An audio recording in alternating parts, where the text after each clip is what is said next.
Hello and good morning, Joanne. How are you? I'm very well indeed. That's the way. Well, listen, hey, welcome to episode number 23. Can you believe that, Maddie? 23. We're just pumping these things out at the moment. Aren't we ever? Clinton? Wow. That's amazing. 23. I just want to do a little intro to Joe. If you go back to one of the first 4 episodes, I was talking about how we were growing our business. And one of the things that I said was important, it was off the back of what you were saying, Matt, about building a network. Yep. Joe was my number one network referrer. Oh, really? When we started out, right? It was incredible, right? So the first office I worked in, she was the general manager there. She became a number one advocate.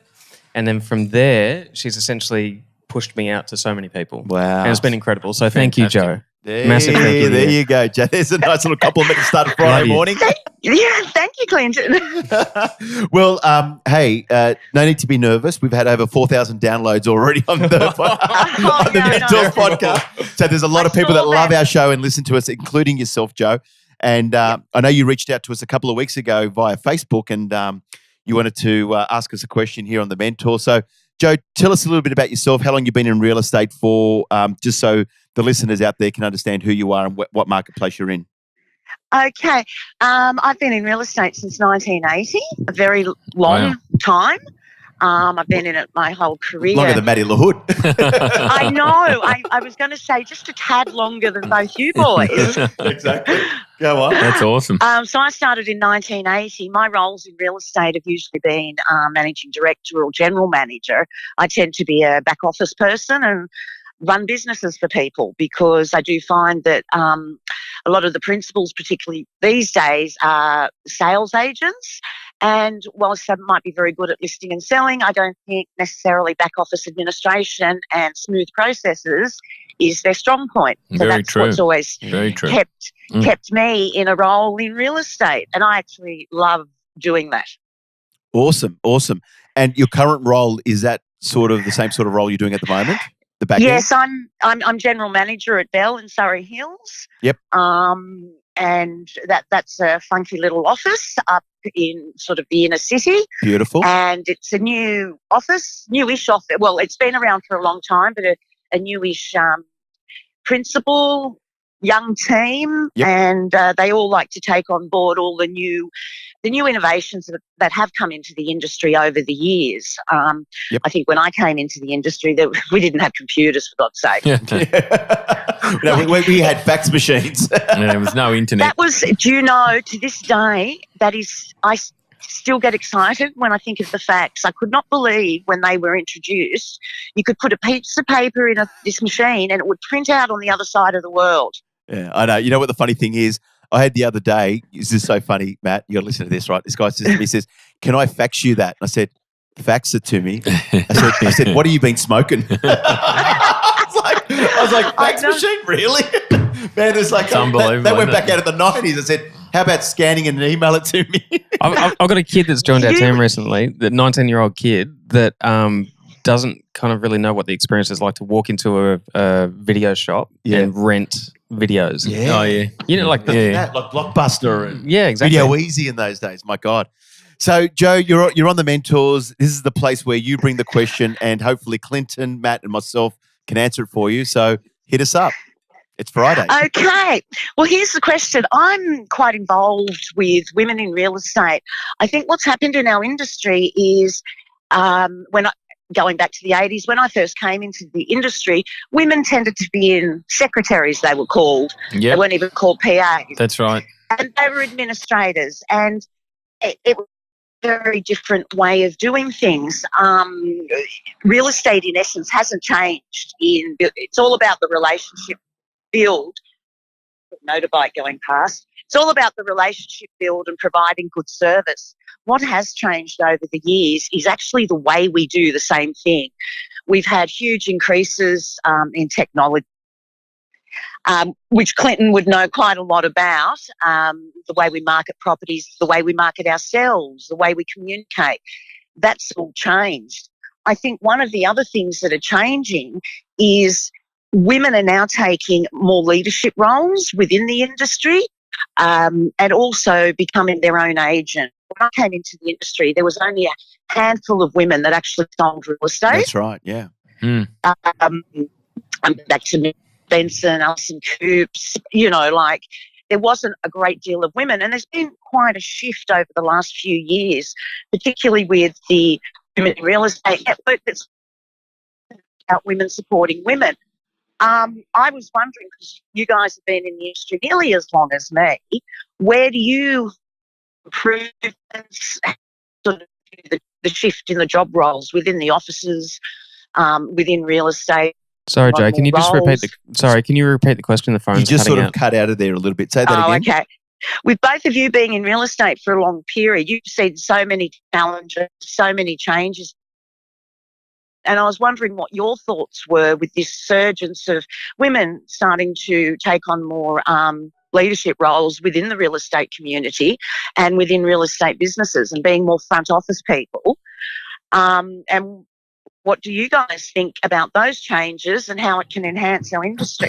Well, it's Matt here, Joe. Look, I've been working around some awesome women that, yes, they were in sort of those type of roles, but a lot of them really still had a lot of influence anyway.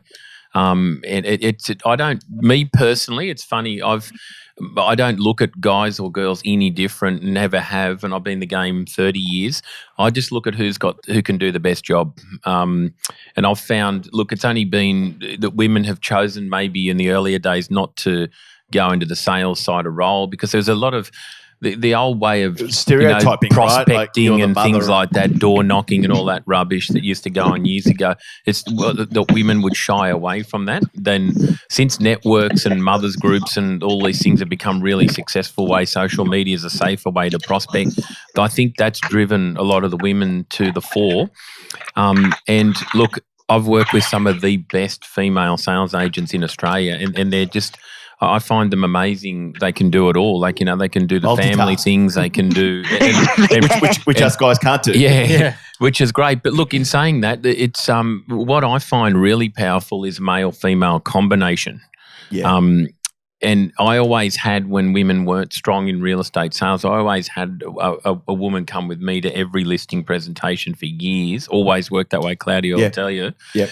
And it was all, I knew back then, 20, 30 years ago, that the clients would respond to both. And you're giving an option, because often it's funny, if it's a husband and wife scenario, yes, the husband will talk to the male and the wife will talk to the female.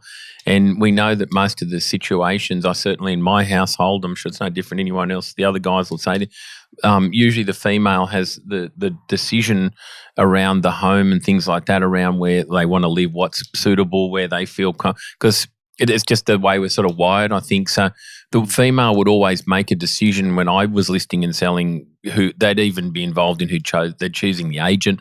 So I always worked out earlier on that having a great female working, then they've now evolved as their own agents and things like that, which is awesome.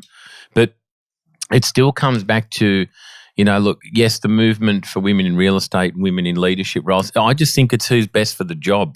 Yeah. Because there'll be some guys that just can't do the job that women can do a better job, and there'll be some women that can't do the job. That it just depends. You know what I'm trying to say?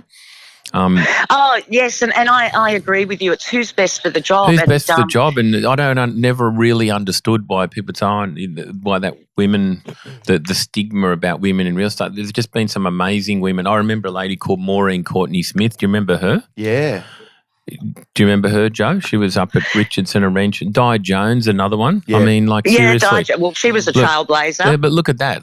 They were strong, and no one really said anything either way, but because they came out and did what they did, and I think there's more of a focus on women in those leadership roles, but they were sort of there before. I guess they just didn't get the profile. I agree. And it's funny, Joe, is a client of mine that I work with up in McGrath Hornsby, Sally Dodd, and hopefully she won't mind me mentioning her name, but she's a single mother, 4 children, raises 4 kids, and she's very close to writing 7 figures in her business. Yep, but fabulous. But you know what, Joe, is she's in there at 9.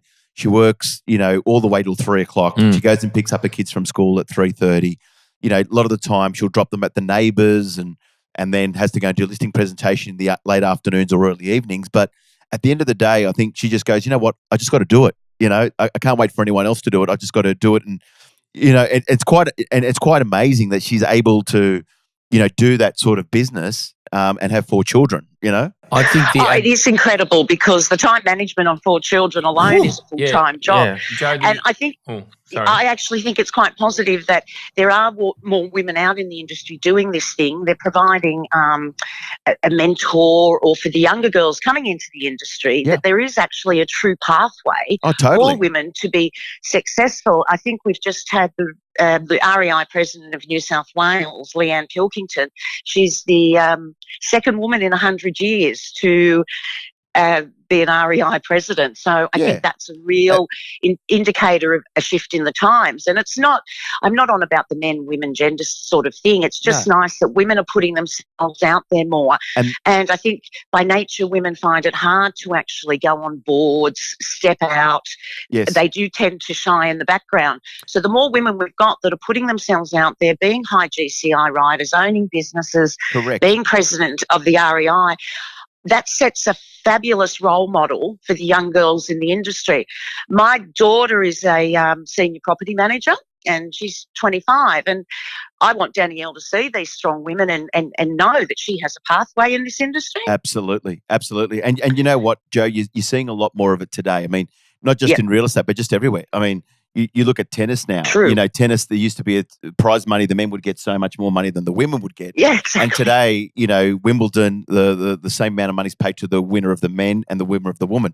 You wouldn't have seen that 10 years ago. 10 years ago, there was disparity between the men and the women in terms of prize money. But we're seeing that just in general all over the world today, where we're actually seeing, where everyone's being recognised. And even in my space, like there's a lot more female real estate coaches, like Cherie. Caroline Boulderstone. There's a whole lot more women coming out and getting involved. Joe, what's also amazing is if you go and buy a car these days, you're liable to see more female car salespeople, which I think is awesome. Because, if my wife wants to go and buy a car and she went into a female, so she'd be more likely to trust and engage with that. So they're just cornering the market for the whole market. So if you're a smart operator, whether you're a female or a male, and you're a leader at any business, you're just best off have everyone in there, all different nationalities, absolutely, females, males. You got to cover everything today. You can't religion, young background. people, young guns hanging around. I love hanging around. I like 17, 18-year-old kids hanging around because they teach us stuff they're thinking around business. Young guys, young girls, even just to get a sense of how they're thinking and how their buying habits are. Then the older community. Good to hear from the 60, 70-year-olds to see, what their view is on how things are, and then you got the mums and dads in the middle, and you I think everyone can really, if you're in business, you've got to cater for everyone. You can't have a fruit shop and only sell apples. Exactly. And what about you, Clinton? I mean, you go through different offices. What are you seeing out there? You seeing a lot more women, in higher roles, and a lot more sales women than compared to men? Well, I've got, say for example, one of the clients that we work with is Delane Lewis. Yeah. So I mean, she's a powerful agent. Yeah, she's a superstar. Yeah, absolutely. When I see her operate, she's just very, very efficient, very, very good at what she does. She's a mother. Yeah, and she's just gone to have a baby, so she's off on maternity leave at the moment. She'll be back in a couple of weeks. So she's obviously managing her situation very effectively to be able to do that sort of thing. But at the same time too, I look at my own situation, and my wife is a full-time mother. Yeah. And I think it's incredibly hard to be able to do that role. And I just think from a mindset perspective, I can't do what she does. No. But if she can do that, she can do anything. Yeah, totally agree. It's incredible. No, but seriously, it's true, and we've had this conversation, you and I, Clinton. I remember, my wife. She's a personal trainer. She had her own studio, successful businesswoman. And then once we had our second child, she wanted to sell her business in Double Bay. And I was like, do you really want to sell it? We'll keep it going. She had a couple of trainers that were working for her. And she said to me, she goes, success to me is not money. Success to me is how can I be a wonderful wife? Success to me is how can I be a wonderful mother for our children? success to me is how can I be a wonderful daughter to my parents, and be a wonderful sister. So, that's her definition of success. And it was like, Yeah, well, and it's do you different. wanna- But I brilliant. I but think it should be everyone's different, celebrated, right? Like everyone, So whatever it is for that individual, Yeah. it's about knowing yourself well enough and then having the confidence to go and do what you want to do. you want to do. Yeah. 100% that. And like I look at your business, Matt, you've got Zoe, Yep. general manager. You've Yep. got Jackie, Maria. who's incredible. Yeah. Um, Maria Carlet. 50% of our management team are females, They're and beautiful. 50% of the entire team, in sales team, everything, are females. There you Yeah, go. but I didn't go out to say that's how we want. I just want the best people. yeah. You know, and that's where I think I reckon years ago there might have been a discriminative sort of thing about the like maybe a female can't do all that sort of rubbish. But then I think you look today, every time I go past someone digging holes in the road these days, I see females stopping me at the I traffic. know. so many. It's so much. See, And it's fabulous. Women can be Isn't it? everything they want to be these days, which is great. And they can drive, semi-trailers. One of the agents we've got working for us up Hornsby Way, she was driving trucks in Iraq. That's and all right. sorts of Yeah, stuff, yeah, and jumping out of planes and parachutes. And, Well, just going back to Delene Lewis, I actually worked with Delene for a number of years, Yep. and her work ethic is unbelievable. Unbelievable. The hours she puts in and her organisational skills, it's no wonder she's been number one at Lang & Simmons for 17 years. But she is so focused and so she's very focused, she's structured, she's so disciplined. Very good. It's very impressive to actually watch her go about how she runs her business. Absolutely. And that's the beautiful thing. It's like, everyone's different. And obviously she's very driven, a very driven lady. So, Joe, it sounds like you've trailblazed yourself a bit, and you've been doing this for a long time in those management roles, and probably females weren't in the fore. Is that right? Yes, that would be the case. I had an interesting introduction into real estate. I was working in a bank, just having left school, and the principal of a real estate office, Peter Bradfield of Bradfield and Pritchard, actually offered me a job. And he offered me a job as assistant to the directors. So I came into real estate running the office. I sort of that would have been good training. Amazing training. Yeah, so I sort of learned how they used to say what figures or information they needed, and I put it all together. And so it was very unusual for a woman back then to be in that sort of position, because it was, quite a boys' club. Did back you then. find challenges yourself in the early days? Do you know, Matt, that's interesting. I accepted it as the norm. Yeah, there you go. Because Isn't it? That's how a I reckon it should be mindset. accepted. Yeah. mindset. part of my job, I mean, I was, 18 or something. I actually called them Mr. Pritchard. Part of my job, they had kitchens in their offices. I had to actually make their coffee for them. Yeah. Yeah. Empty the ashtrays. And Did you empty the I just ashtrays? thought that was normal, because that's how the world was. Yeah. Do you remember emptying ashtrays? I did those. I can't believe you used to be able to smoke in an office. Yeah. Yeah, Smoking it remember, up. you're like smoke from your desk, exactly. And remember I how know. bad the coffee was then, Joe? It was an international roast in a can, wasn't it? Yeah, exactly. Oh, no, that's what we used to drink, International Roast. Yeah, We thought it remember was- those days with the white sugar? Oh, Yes, that's I know. so And funny. see, we all thought that was good at the time. So you only know what you know. Yeah, that's exactly Exactly. right. But I That's think Maxwell it's House and fabulous that. there are so many more female role models in the industry. Absolutely. And you should put out to your listeners that if they do want to connect with like-minded women in the industry, we have there is a huge female audience following. So Oh, that's Yeah. cool. I didn't know that. yeah, Very cool. well, there's groups that run all around the country. It's, Tell us. Real and we had Women one in Real before, just the Estate. episode before. Yep. Kelly. Yeah, go on. Sorry. Real Women in Real Estate Yep. is a like women supporting women. Doesn't matter what brand you work at. Women who are connected to the property industry. They can actually be a lawyer that does conveyancing, for example. Yep. And there's groups in every state now. In fact, LA copied us and set up their own group as well in Los Angeles. Wow. And there's meetings every quarter, and it's just a support network for females. There's mentors there. I think you mentioned Caroline Boulderstone. She's Yes. been one of our guest speakers. She's in the group. Some really influential women. So if you've got any listeners who want to connect with like-minded women, I suggest they go to Real Women in Real Estate. That's great. Where Cool. can they find that? Just go to Real Women Facebook. It's on Facebook, right? Facebook. Okay. So Real Real Women Women in in Real Real Estate Facebook, and there what you put all the details when you're having your You next. just join the group. Yep. And then you will see all the members in the group. We share information. We take pictures of high heels. No, I'm just joking. Okay. And Maddie was it's a thinking which group high heels and he'd be they wearing have next time. Yeah, group. They have events. As I said, there's Sydney's in next events on the 12th of November. We've got an inaugural in Byron Bay coming up Wow. in Okay. August. That's a nice spot. Sounds like a great group. It's in Newcastle, it's in Brisbane, it's in Canberra, it's in Melbourne. It started in Sydney, just a few women getting together, and it just word of mouth.